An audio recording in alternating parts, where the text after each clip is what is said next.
स्थाल्यग्नितापत् पैसोभितापस् तत्तापतस्तन्दुलगर्वरन्धिः देहेन्द्रियाश्वासैसन्निकर्षात् तत्संसृतिः पुरुषस्यानुरोधात्।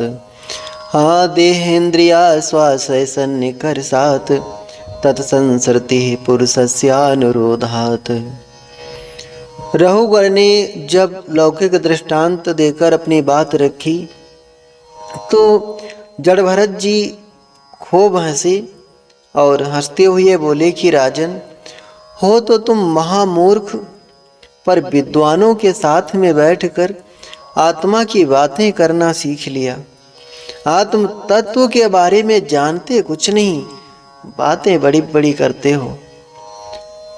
अकोविदः कोविदवाद वादान वदसितो नातिविदां वरिष्ठः न सूर्यो हि व्यवहारमेनं तत्त्वमर्षेण सह मनन्ति।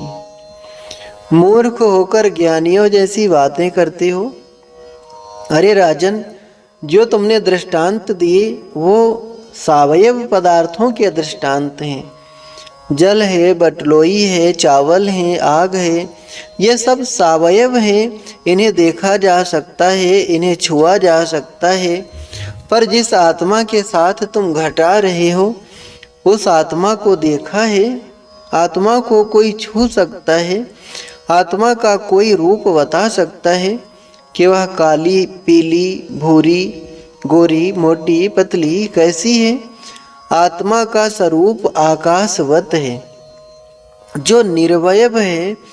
जो भी शून्य दिखाई पड़ रहा है ये सब आकाश है। अब कोई कहे कि मैंने आकाश को मुट्ठी में कैद कर लिया, तो क्या आकाश मुट्ठी में कैद हो सकता है? कोई कहे कि मैंने तलवार से आकाश के 2 टुकड़े कर दिए, तो क्या आकाश तलवार से 2 टुकड़े में काटा जा सकता है? कोई आग से आकाश को जला सकता है, कोई पानी फेंककर आकाश को गीला कर सकता है। जैसे आकाश का कुछ नहीं बिगाड़ सकता, ऐसे ही आत्मा जो है वो आकाश की भांति निर्वयव तत्व है, इसलिए उसका कुछ भी नहीं बिगड़ता। नैनम छिद्रन्ति शस्त्राणि नैनम दहति पावकाः न चैनम क्लेदयन्त्यापो न शोषयति मारुत। राजा ने प्रश्न किया, तो ये सुख दुख का भोक्ता कौन है? जड़भरत जी बोले कि ये जो मन है ये सुख दुख का मूल कारण है। मन की अनुकूलता में सुख और मन की प्रतिकूलता में दुख की प्रतीति होती है। ऐसे ही ये द्वंद्व जो मन के हैं उसे हम आत्मा के ऊपर अध्यारोपित कर रहे हैं। ऐसा नहीं है, आत्मा निर्विकार है। इस प्रकार से राजा रहुगण को श्री जड़भरत जी ने आत्म तत्व का उपदेश दिया और अंत में भावाटवी का बड़ा अद्भुत वर्णन किया। यह संसार एक बड़ा भयंकर बीहड़ जंगल है। इस जंगल से हमें कोई सद्गुरु ही बाहर निकाल सकता है, जिसे गली गली का ज्ञान हो, वही हमें बाहर निकाल सकता है। बहुत अच्छा ज्ञान दिया। राजा रहुगण का कल्याण हो गया। चरणों में गिरकर बोला कि महाराज, आपके वचन अमृत औषधि हैं। श्री जड़भरत जी बोले कि राजन, तपस्या चाहे जितनी कर लो, चाहे जितने बड़े बड़े यज्ञ कर लो, चाहे जितना सत्संग सुन लो, पर जब तक महापुरुषों की चरण रज में अभिषेक नहीं करोगे तब तक कल्याण होने वाला नहीं है। इसलिए संतों की चरण रज में स्नान करो। अरे तुम तो सिंधु सौवीर देश के राजा हो, मैं तो पूर्व में चक्रवर्ती सम्राट रह चुका हूँ, समस्त भूमंडल का राजा बन चुका हूँ। इसलिए राजन, ये सब अनित्य संबंध हैं। यदि अपना वास्तविक कल्याण चाहो तो ये सारा अहंकार त्याग कर संतों के चरणों में प्रणाम करना सीखो। इस प्रकार श्री जड़भरत जी महाराज ने राजा रहुण गण का सारा अहंकार तोड़ दिया, उसका कल्याण कर दिया। श्री सुखदेव जी महाराज कहते हैं कि परीक्षित, इसी प्रियव्रत वंश के अंतिम राजा महाराज विरज हुए। जिस प्रकार समस्त देवताओं की शोभा भगवान विष्णु की आभा प्रभा से है, उसी प्रकार इस प्रियव्रत वंश में उत्पन्न राजा विरज ने अपने सुयश से इस वंश को विभूषित किया। परीक्षित ने प्रश्न किया कि गुरुदेव, अब हमें भूगोल खगोल के बारे में कुछ बताइए। तब सुखदेव जी महाराज ने कहा कि राजन, इस भूमंडल पर जम्बू द्वीप आदि 7 द्वीप हैं जो एक एक सागर से समावृत हैं। जम्बू द्वीप के कमल कर्णिका की भांति 9 खंड हैं। इलाव्रत, किम पुरुष, रम्य, हरनयन, केतुमाल, हरिवर्ष, उत्तर कुरु, भद्रास्व तथा अजनाभ।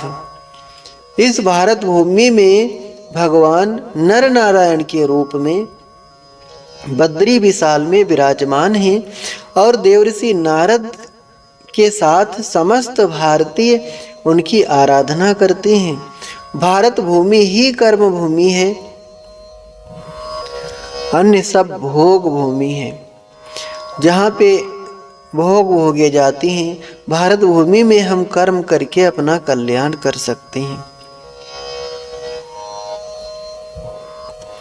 अन्य सब भोग भूमि है। इसलिए धर्म की स्थापना हेतु भगवान के जितने अवतार हुए सब भारत भूमि में हुए। यदा यदा हि धर्मस्य ग्लानिर्भवति भारत अव्यक्तानां धर्मस्य तदात्मानं सृजाम्यहम्। भारत भूमि भगवान का हृदय स्थल है और इस भारत भूमि में धर्म की धड़कन जब तक चल रही है तब तक विश्व में धर्म का साम्राज्य है। और भारत भूमि के हृदय स्थल से यदि धर्म की धड़कन रुक गई तो सारे विश्व में धर्म की हानि हो जाएगी। इसलिए भगवान के जितने भी अवतार हुए सब भारत में हुए। परित्राणाय साधूनां विनाशाय च दुष्कृतां, परित्राणाय साधूनां विनाशाय च दुष्कृतां, धर्म संस्थापनार्थाय संभवामि युगे युगे। धर्म की स्थापना के लिए भारत भूमि में ही भगवान अवतार लेते हैं। बड़े बड़े देवता इसीलिए भारत भूमि में जन्म लेने के लिए तरसते हैं। अहो अमीषां किं कार्य शोभनं प्रसन्नेषां स्वदित स्वयं हरिः एर्जन्म लब्धं नृसुभारताजिरे मुकुंद सेवोपैकं स्पृहाहीनः। स्वर्ग के देवता जब भारतीयों को भगवान की सेवा में रत देखते हैं तो उनके मन में जलन होती है। वह सोचते हैं कि ये मानव जो आज तक हमारी पूजा कर रहा था, यदि इसी प्रकार से परम ब्रह्म की आराधना करता रहा तो कल इसकी पूजा हमें करना पड़ेगा। मनुष्य को भगवान के द्वारा ये आरक्षण प्राप्त है कि इस कर्म भूमि में जैसा कर्म करोगे तद अनुसार आपको फल मिलेगा। पर देवताओं की कर्म भूमि नहीं है, वो भोग भूमि है। जिसने अभी तक जितने पुण्य किए हैं उन पुण्यों का फल भोग कर लौट आओ। जो आनंद धरा पर है, इस धरती पे है, वो तो स्वर्ग में भी नहीं है। न यत्र वैकुंठ कथा सुधापगा न साधवो भागवतस्तदाश्रयाः। न यत्र वैकुंठ कथा सुधापगा न साधवो भागवतस्तदाश्रयाः। न यत्र यज्ञेशमखा महोत्सवाः सुरेश लोकोऽपि न वैश्य सेविताम्। न यत्र यज्ञेशमखा महोत्सवाः सुरेश लोकोपि नवेश सेविताम्। जहाँ पर ना तो भगवान के भक्तों के दर्शन हैं, जहाँ पर ना यज्ञों के स्वाहा स्वधाकार सुनाई पड़ते हैं, सुरेश लोकोपि नवेश सेविताम्, ऐसे स्वर्ग में हम जाकर क्या करेंगे। ये सारे आनंद इसी धरातल पर हैं। कोई ना कोई उत्सव भक्तों के बीच मनते ही रहते हैं। ये आनंद तो वैकुंठ में भी नहीं है। इसलिए हमारी भारत भूमि श्रेष्ठ है। अब अन्य लोकों का वर्णन करते हुए सुखदेव जी बताते हैं कि अतल, वितल, सुतल, तलातल, महातल, रसातल, पाताल आदि 7 लोक पृथ्वी से नीचे हैं। इसके विपरीत भू, भुवः, स्वः, मह, जनः, तपः, सत्य आदि 7 लोक ऊपर हैं। नीचे से ऊपर तक इस संपूर्ण ब्रह्मांड की दूरी 50 करोड़ योजन की है। परीक्षित के प्रश्न करने पर फिर आगे नरकों का वर्णन विस्तार से करते हैं। पृथ्वी से 99,000 योजन नीचे यमराज की संयमनी पुरी है। तामिश्र, अंध तामिश्र, रौरव, महारौरव, कुंभीपाक, कालसूत्र, असिपयन, सूकर मुख, अंधकूप, कृमि भोजन, संदर्श, सप्तसोर्मी, वज्र कंटक, सालमली, वैतरणी, पुयोद, प्राण, रोध, विशसन, लालाभक्ष, सारमेयादन, अवीची, अया, पान, अवध निरोधन, पर्यावर्तन, क्षारकर्दम, रक्षोगण भोजन, शूल प्रोत, दंद सूख, सूची मुख आदि आदि प्रधान रूप से 28 नरकों का वर्णन किया। तो किस पाप से, किस नरक में कौन सी यातना जीव को भोगना पड़ता है, उसका भी एक एक करके विस्तार किया। यस्तु परिवितापत्ति, यस्तु परिवितापत्ति कलत्रान्यपहरति सही काल पाशबद्धो यमपुरुषे रति भयानिके तामिश्रे नरके बलान्यपातिते।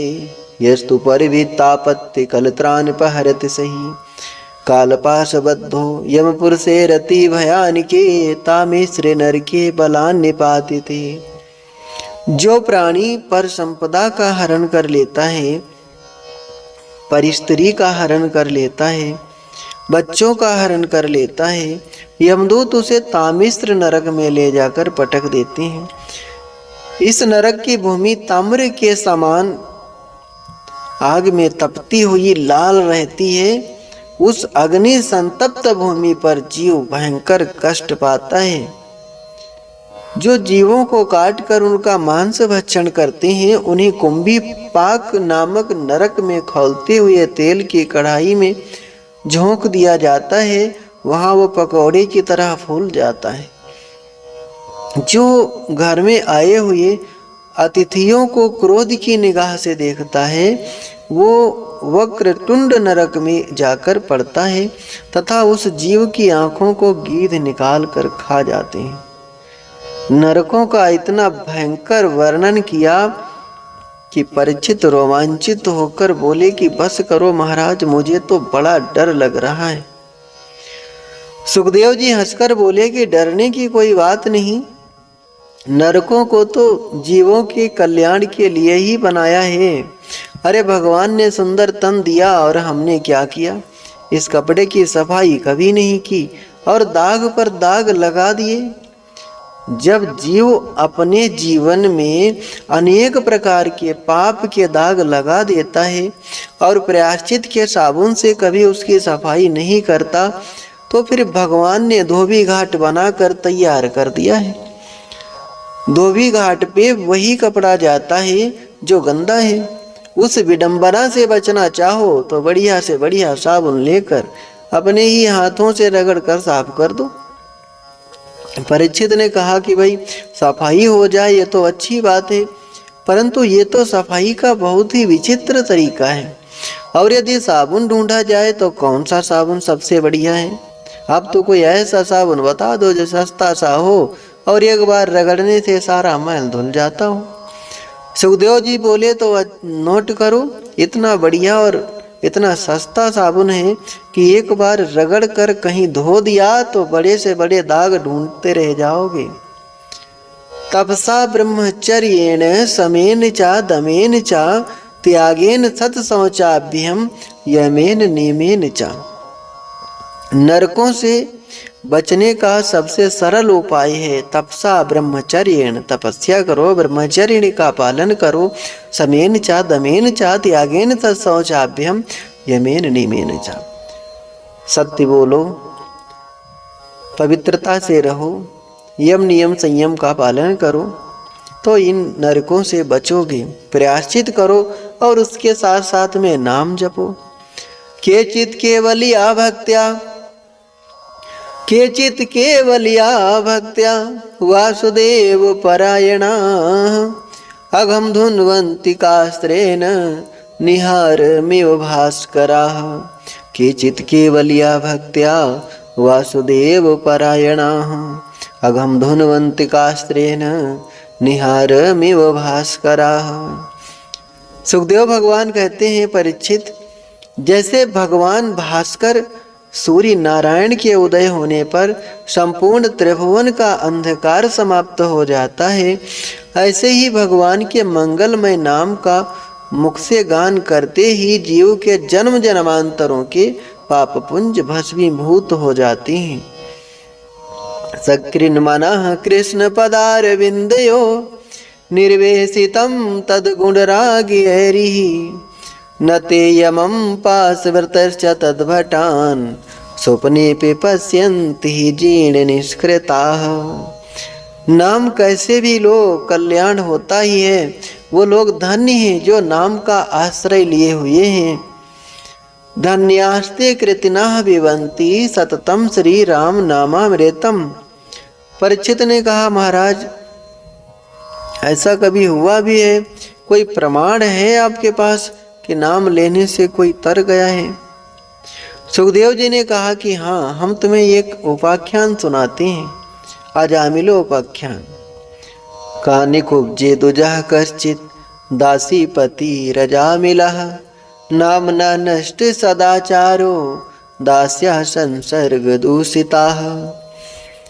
कन्नौज में रहने वाला अजामिल ब्राह्मण बहुत बड़ा वेदपाठी तथा मातृ पितृ भक्त था। पतिव्रता पत्नी भी थी, आज्ञाकारी बेटे भी थे, सब कुछ था। पर दुर्दैव से एक दिन संविदा बीनने गया और जंगल में किसी शूद्र को वैश्या में रत देख लिया तो मति मलिन हो गई और उसी वैश्या के साथ हमेशा हमेशा के लिए चला गया। धीरे धीरे उसी वैश्या के द्वारा संतानें हुई। संतों के कहने से छोटे बच्चे का नाम इसने नारायण रख लिया। बात बात पर उसी को बुलाता था। एक बार जब मृत्यु का क्षण निकट आया तो काले काले दूत अपनी ओर आते हुए दिखाई पड़े। डर के मारे इसने अपने बेटे को आवाज लगाई, दूरे कीरणिका सक्तम, दूरे कीरणिका सक्तम पुत्रम नारायणाहयम, दूरे कीरणिका सक्तम पुत्रम नारायणाहयम। बेटा नारायण बचाओ, बेटा नारायण इधर आओ। जहाँ यह शब्द भगवान के पार्षदों के कान में पड़ा कि तत्क्षण भगवान के 4 पार्षद प्रकट हो गए और यमदूतों को धक्का मारकर अजामिल को यमपाश से मुक्त कर दिया। यम के दूत उठकर खड़े हुए, क्यों भैया, तुम 4 चमकीले चमकीले कहाँ से चले आए? यमदूतों ने कहा कि तुम बताओ, तुम काले काले काले कलूटे कहाँ से आ गए? यमदूतों ने कहा कि नारायण के दूतों ने कहा यमदूतों से कि तुम काले कलूटे कहाँ से आ गए? अब यमदूतों ने कहा कि हमें नहीं जानते, हम यमराज के दूत हैं, पापियों को पकड़ने का काम हम ही करते हैं, आपका परिचय? तब विष्णु दूतों ने कहा कि हम भगवान श्रीमन नारायण के दूत हैं। नारायण को पुकारने वाले को लेने हम जाते। तुमने सुना नहीं इसने कितनी जोर से चिल्लाया, नारायण बचाओ, और फिर भी तुम उसे पकड़ने का दुस्साहस कर रहे हो। यमदूतों ने कहा, वो महाराज किसी और को पागल बनाना। तुम्हें मालूम नहीं इसके बेटे का नाम नारायण है? ये तुम्हारे मालिक को नहीं, अपने पुत्र को पुकार रहा है। विष्णु दूतों ने कहा, हमें इससे कोई प्रयोजन नहीं। नारायण नाम हमारे मालिक का है और आज से नहीं, अनादि काल से है। इसके बेटे का नाम नारायण तो 2-4 साल पहले ही तो रखा होगा, पर हमारे स्वामी का नाम नारायण तो अनादि काल से है। तो बोलो, नाम किसका मानोगे? भगवान के मंगलमय नाम का एक बार गान करते ही जीव के समस्त पाप तत्क्षण भस्मीभूत हो जाते हैं। भगवत पार्षदों और यमदूतों के बीच बहुत बहस हुई, फिर भी जब नहीं माने तो भगवत पार्षदों ने यमराज के दूतों की जम के पिटाई की। यम के दूत अंत में अजामिल को छोड़कर भाग गए और विष्णु दूत भी अंतर्ध्यान हो गए। दोनों के संवाद को अजामिल ने ठीक से सुना था, आंखों से देखा था दोनों को, इसलिए वैराग्य जागृत हो गया। मन में पड़ा पड़ा पश्चाताप कर रहा है, क्यों मैंने कितना गलत कार्य किया। मेरे घर में वृद्ध माता पिता थे जिनका कोई अवलंब नहीं था, जिन्हें कोई आसरा देने वाला नहीं था। मैं उन्हें छोड़ के और इस घृणित कार्य में रत हो गया। वृद्धो अनाथो पितरो नान्य बंधो तपस्विनो अहो मया अधुना त्यक्ता वक्रतज्ञेन नीचवत। विचार करने लगा, जब धोखे से नाम लिया तब ये चमत्कार हो गया। कहीं सच में अगर प्रभु का नाम पुकारा होता तो क्या हो जाता। सब कुछ छोड़कर अजामिल हरिद्वार आया और यहाँ पे खूब भजन करके समस्त बंधनों से मुक्त होकर अंत में परम पद को प्राप्त किया। और इधर यमदूतों ने यमराज के सामने कालदंड फेंक दिया, आज से ऐसी नौकरी हमें नहीं करनी। यमराज ने पूछा, क्या हुआ? यमदूत बोले, आपके भेजे हम गए और 4 लोगों ने हमें ही मार पीट कर भगा दिया। कारण सिर्फ इतना था कि वो जीव अपने बेटे नारायण को पुकार रहा था और वो कह रहे थे कि हमारे स्वामी का नाम नारायण है। दौड़कर यमराज ने उनके मुख पे हाथ रख दिया। अरे धीरे से बोलो। उन दोनों ने पूछा, क्यों? यमराज महाराज बोले, अभी मंगलमय नाम जो तुमने लिया है, कहीं चिल्ला चिल्ला कर 2-4 बार ले लिया, और ये जो यहाँ पापी बंद हैं, नरक में पड़े हैं, इनके कान में पड़ गया तो नरक में जो पड़े हैं इन सबको विदाई देना पड़ेगा। अब मेरा तो सारा व्यापार ही ठप हो जाएगा, मेरी दुकान बंद हो जाएगी। यमदूतों ने पूछा, अच्छा महाराज ऐसा चमत्कार है तो बताइए इस नाम की महिमा क्या है? यमराज बोले, नाम की महिमा तो तुमने देख ही लिया है और अब हम क्या बताएं तुम्हें नाम की महिमा। हाथ नहीं लगा पाए, एक बार नाम लेने से इतनी ताकत है नाम में, कोई नहीं बता सकता। अरे भगवान से पूछो, वो भी नाम की महिमा नहीं बचा सकते। राम न सके राम गुण गाई, कहाँ तक नाम बढ़ाई। नाम की महिमा का कोई व्याख्यान नहीं कर सकता। तो यमदूतों ने कहा कि महाराज अगर नाम की महिमा कोई बता ही नहीं सकता तो जिस तत्व का कोई प्रतिपादन कर ही नहीं सकता तो वो कपोल कल्पना भी तो हो सकती है। धर्मराज ने कहा कि नहीं, ऐसी बात नहीं है।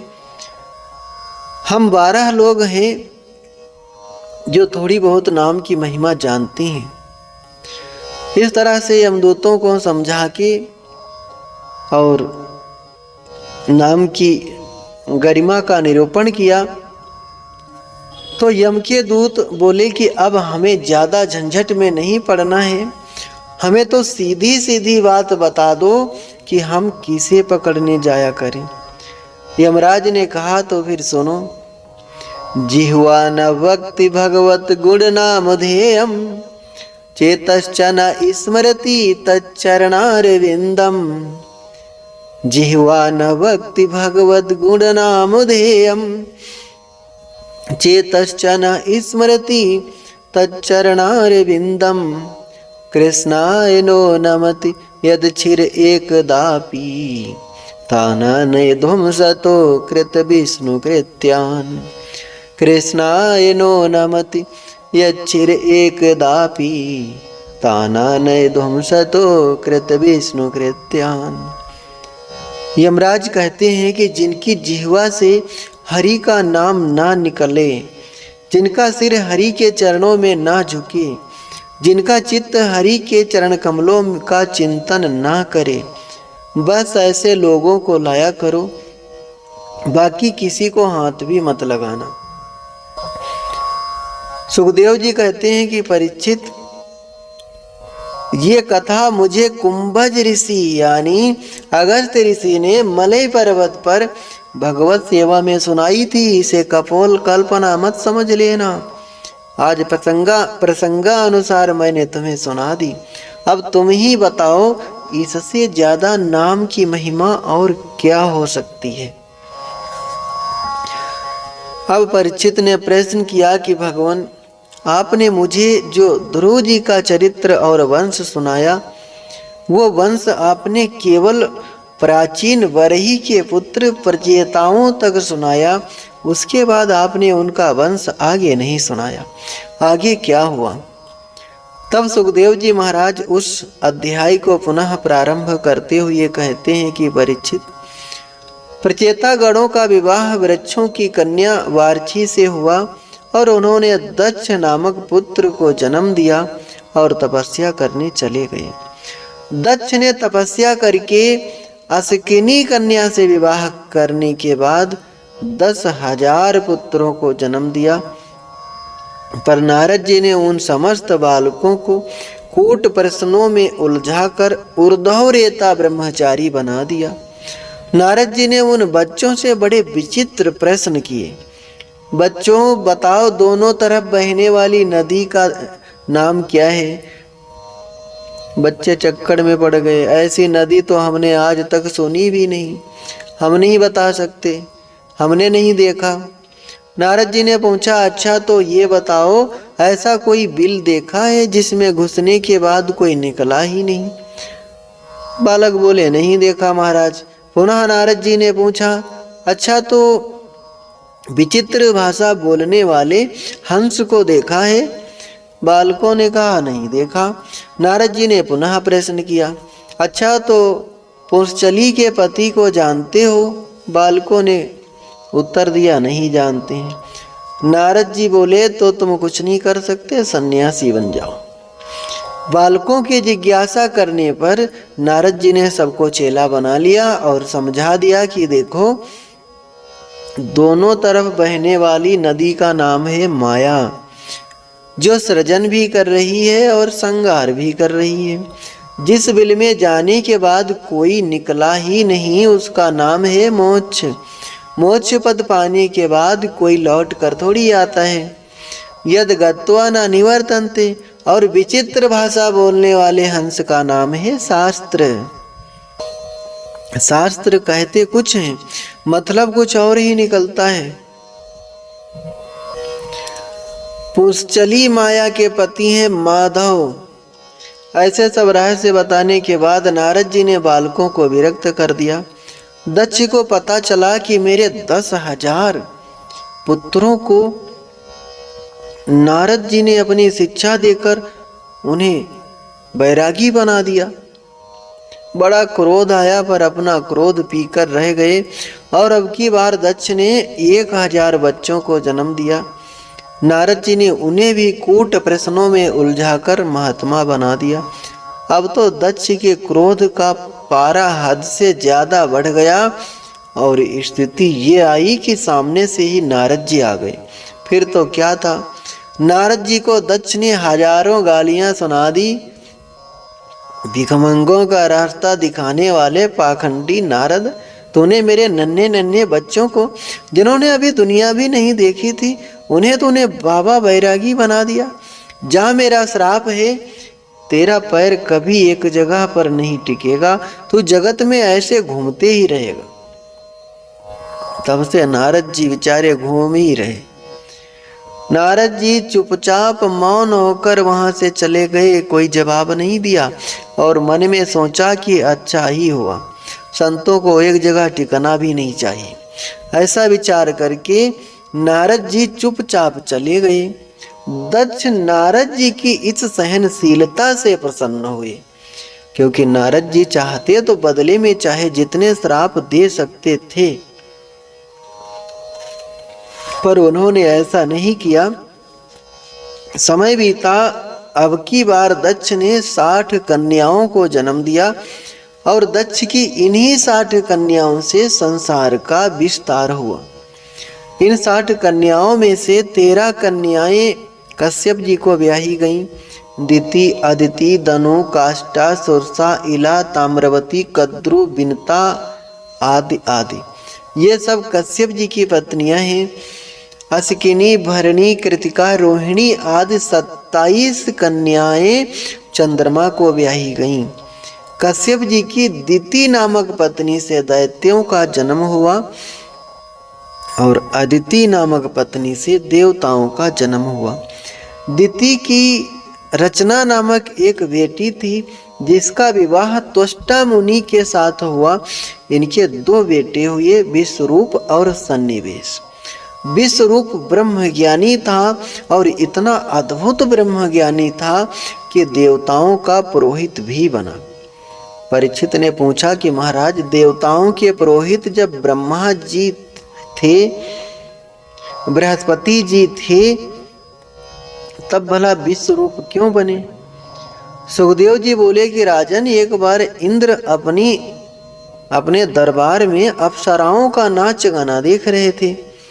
इतने में उनके गुरु बृहस्पति जी आ गए, तो इंद्र ने गुरु जी को देखते हुए भी अनदेखा कर दिया।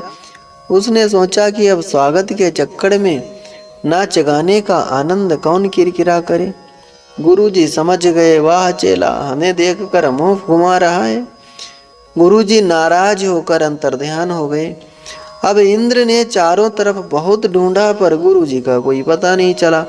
तो देवराज इंद्र ब्रह्मा जी के पास आकर बोले कि पितामह, हमारे गुरु जी नाराज हो गए, अब आप ही बताइए हम क्या करें।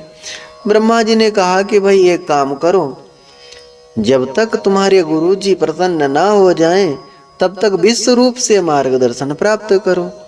सारे देवता विश्वरूप के पास आए और प्रार्थना की। विश्वरूप ने पहले तो मना किया, अरे भाई, पुरोहित कर्म करने से ब्रह्म तेज क्षीण होता है। हम लोगों का तो एक मात्र धन है, श्लोच्छ वृत्ति। विश्वरूप बोले, हमें कुछ कामनाएं नहीं है, हम इसलिए पुरोहित कर्म ही नहीं करेंगे। देवताओं ने जब बहुत ज्यादा अनुनय भी नहीं की तो फिर स्वीकार करना पड़ा। विश्वरूप पुरोहित बन गए और इंद्र को सर्वप्रथम नारायण कवच का उपदेश दिया। यह नारायण कवच का बड़ा ही महत्व है, बहुत प्रभावशाली है नारायण कवच।